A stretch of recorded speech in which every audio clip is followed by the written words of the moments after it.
There is a man at the top of a ziggurat right now.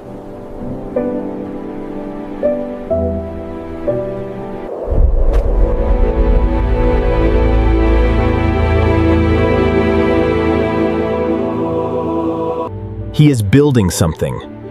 A career, a platform, a reputation, a following. Every great structure begins with a simple foundation, laid with care and patience. And underneath all the strategy and the hustle, there is a question he cannot stop answering. Will I matter? Will anyone remember that I was here? That question is not new. It is ancient, and Genesis 11 is the oldest answer to it.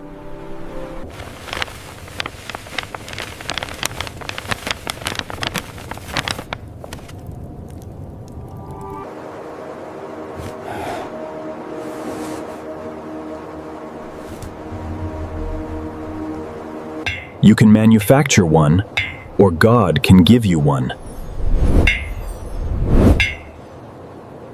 Genesis 11 shows you exactly what happens when humanity tries the first option,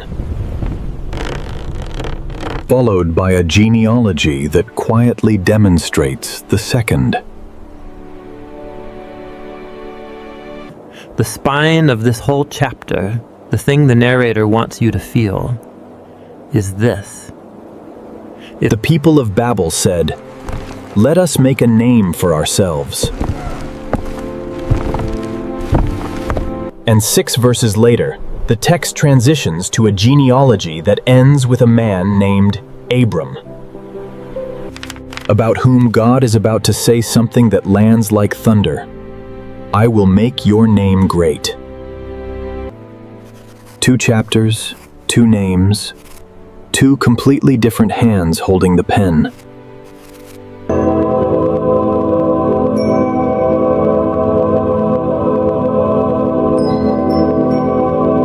Genesis 11 sits at a hinge point. Chapters 1 through 11 are the story of the whole human race. Starting in chapter 12, the lens narrows dramatically to one man, one family, one covenant line.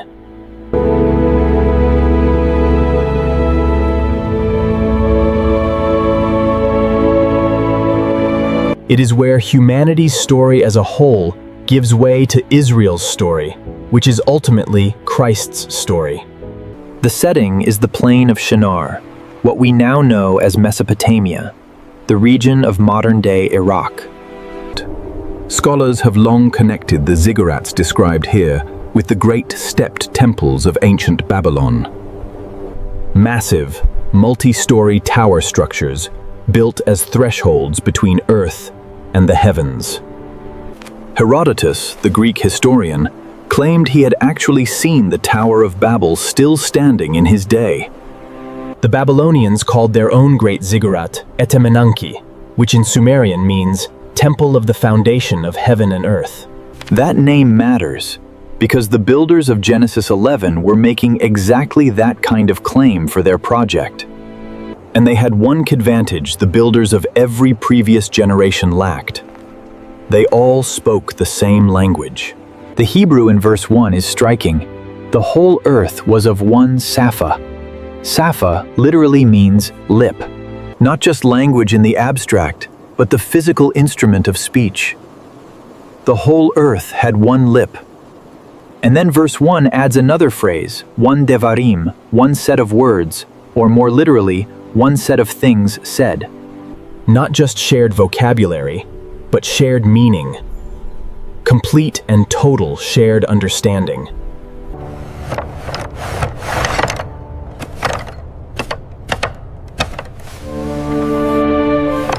The unity at verse 1 will be the undoing at verse 7, and in between, the people will use that one shared language.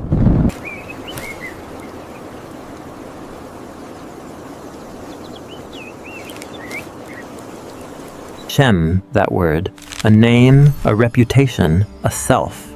The Hebrew Shem is not just the label on a door. In ancient Near Eastern thought, your Shem was your existence, your honor, your ongoing presence in the world.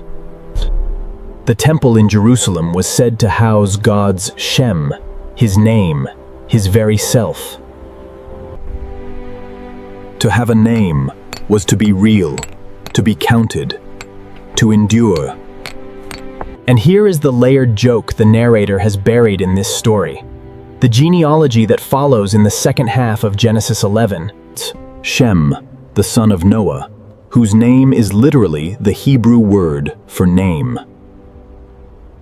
The builders of Babel are scrambling to manufacture a Shem.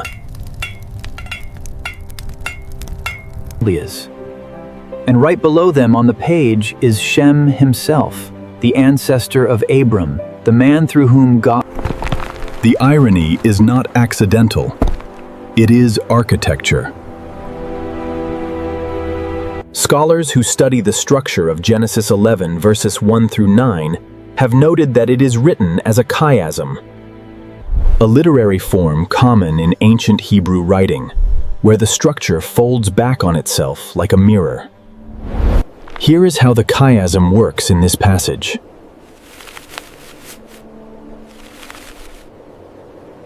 A.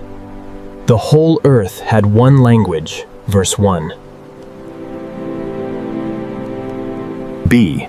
They found a plain and settled there, verse 2. C.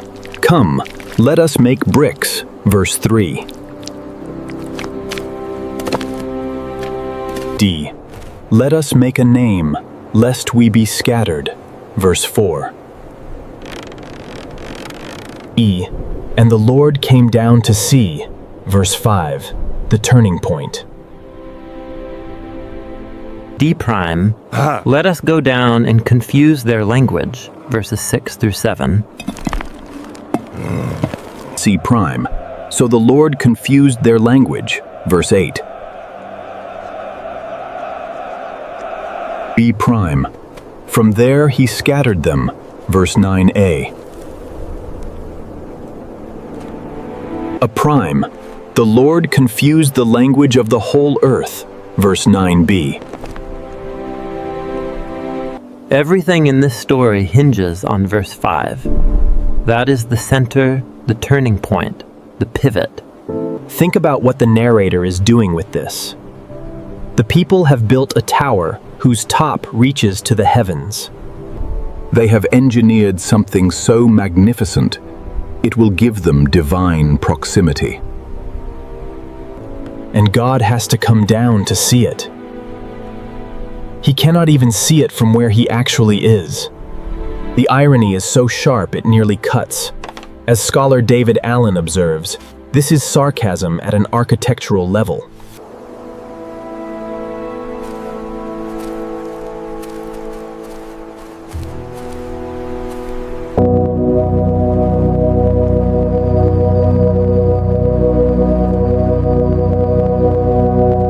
The word for what God does to their language is balal, meaning to mix, to confuse, to pour together in disorder. The Babylonians called their city Bab-ilu, Gate of God, a name that rang with prestige and divine connection. But the Hebrew narrator turns it inside out. In Hebrew, Babel sounds like Balal, not the gate of God, the house of confusion. The place where you went to become immortal and left unable to speak to your neighbor. They wanted to build a monument to their own permanence, and the only thing that survived was the name of their failure. And the Hebrew of this story is doing even more work than most translations let you see. In verse 3, the people say, "Come, let us make bricks." The Hebrew phrase is, "Hava nilbena levenim." In Hebrew, this is near alliterative, the words cascading with the same consonants. The author is making the language of the building project sound smooth, efficient, unified. Then in verse 7, God says, "Come, let us go down and confuse their language." The word confuse there is a form of balal. If you take the phrase, "let us make bricks," and reverse its consonants, it sounds remarkably similar to Nabala. As scholar Alan P. Ross observes, the construction on earth is answered by the deconstruction from heaven. There is also the word levena, brick. It shares a root with Lavan, white, and echoes the name Laban. Bricks are human-manufactured substitutes for stone. The narrator even tells you this directly in verse 3. Real stone comes from the ground, shaped by time and nature. Brick is fired in a kiln, manufactured, controlled. You make bricks, you find stone. And the people of Shinar are building with made things. God builds with stone, humanity builds with brick. The difference is not just construction technique, it is a theology of dependence. You start seeing this everywhere once you notice it. The altar instructions in Exodus 20:25, God is specific. When human hands start shaping the sacred, something gets lost. Now, here is the piece of this story that most readings leave out entirely, because they stop at verse 9. The second half of Genesis 11 is a genealogy. 10 names, from Shem to Abram. It reads like a waiting room, but it is actually the resolution the first half is crying out for. Look at what the genealogy does structurally. It runs from Shem, whose name means name, straight to Abram.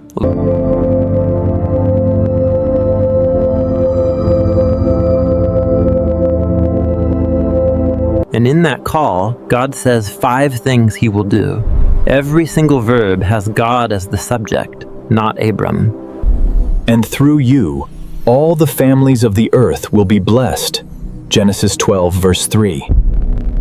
The contrast is the entire point. At Babel, let us make a name for ourselves. In Genesis 12, I will make your name great. At Babel, the verb belongs to humanity. In Genesis 12, the verb belongs to God. At Babel, the people are afraid of being scattered. God scatters them anyway. With Abram, God calls him to leave, to be scattered from his homeland, and promises that from his scattering, something will emerge. The genealogy of Shem is the corridor between these two scenes. It is God threading history like a needle, preserving one line through the chaos of Babel, narrowing from the whole scattered human race down to one specific man.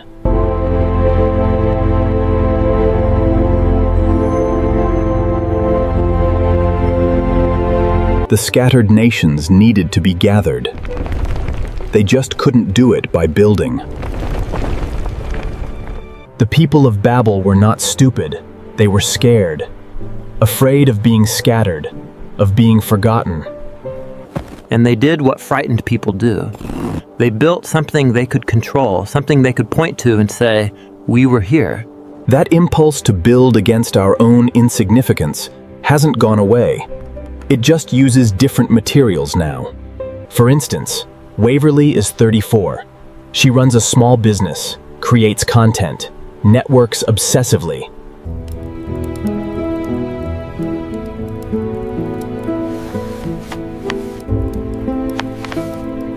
That she will be forgettable. That the world will not register that she passed through it.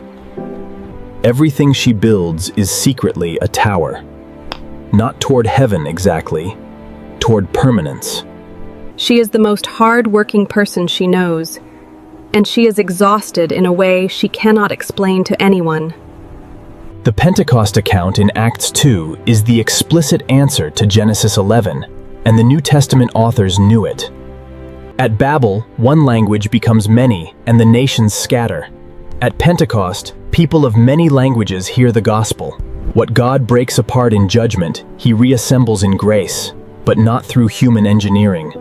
Through the Spirit descending. The tower went up, the Spirit came down.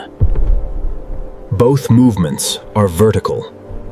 But one is humanity reaching for what only God can give. The other is God giving what humanity could never reach. And the irony runs even deeper in Revelation. The last pages of Scripture depict a city, not Babel. The New Jerusalem, descending from heaven. Not a city built upward by human hands to secure a name. And in that city there is a white stone, and on it a new name, known only between the one who gives it and the one who receives it. A name that is not manufactured, a name that is given.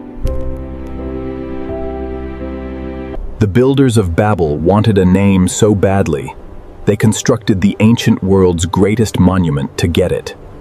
God's answer across the entire sweep of Scripture is this: you cannot build your way to a name that lasts. You can only receive it. If you have been sitting with any part of this, wondering how the whole Bible fits together, pass this on to someone who asks the same questions you do.